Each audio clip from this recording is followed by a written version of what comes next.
preparation towards 2023 general election, the chairperson, Savannah Center for Diplomacy, Democracy and Development, Honorable Justice Zainab Adamu Bukachu, has appealed to the leadership of Inter-Party Advisory Committee to abide by the codes of conduct and declared objectives of the country, and to also ensure that political parties discharge their responsibilities to citizens without recourse to violence. Justice Zainab Adamu Bukachu disclosed this in Abuja on Wednesday. Malik Duro has more. The chairperson, Savannah Center for Diplomacy, Democracy and Development, Honorable Justice Zainab Adamu Bukachu, President, Court of Appeal, retired, paid a visit to the Chairman Inter-Party Advisory Committee. Justice Zainab advised that the leadership of political parties should take steps to compel their members and officials to fully comply with the electoral laws and guidelines issued by the electoral umpire, INEC, in order to develop a culture of integrity and trust. The aim is to ensure that we have a free, fair and credible elections.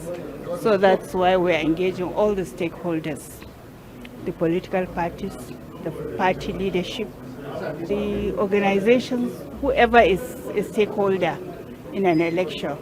We are going to the courts, we are going to INEC, we are going to the grassroots.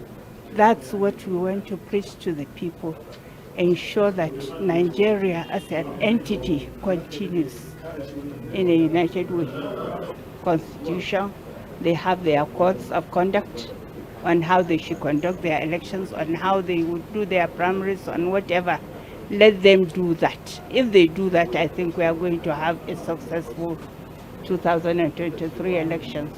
In his response, the chairman, Inter-Party Advisory Committee, Yabagi Sani, noted that Nigeria deserves peaceful, transparent elections come 2023. That confirmation that the need to ensure that we have credible, free, fair, all-inclusive election, and this coming election and the subsequent elections is something that is very, very germane to the survival of this country as a nation.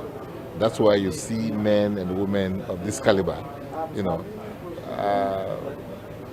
crisscrossing, the length and breadth of this country to ensure that they engage with critical stakeholders so that going forward we have an election that all of us will be happy with.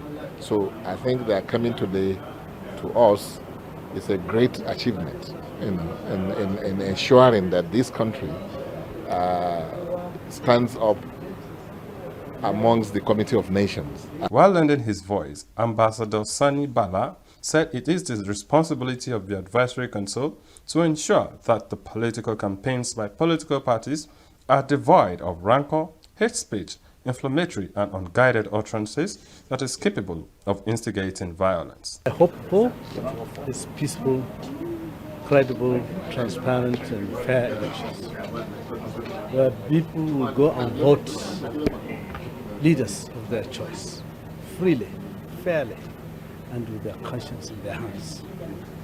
The challenge is quite all right. There are certain irritants, I might say, judging from what we saw in the last gubernatorial elections in Ekiti and Osun states.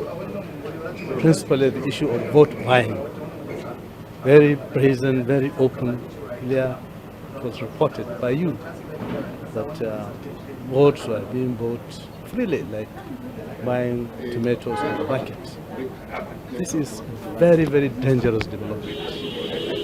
As a country, Nigeria should be above this stage, beyond this stage. People should be allowed to vote the leaders of their choice. The Council therefore reminded the IPAC leadership that for Nigeria to develop, there must be stable and good governance, which could be best put in place through free tax and transparent elections.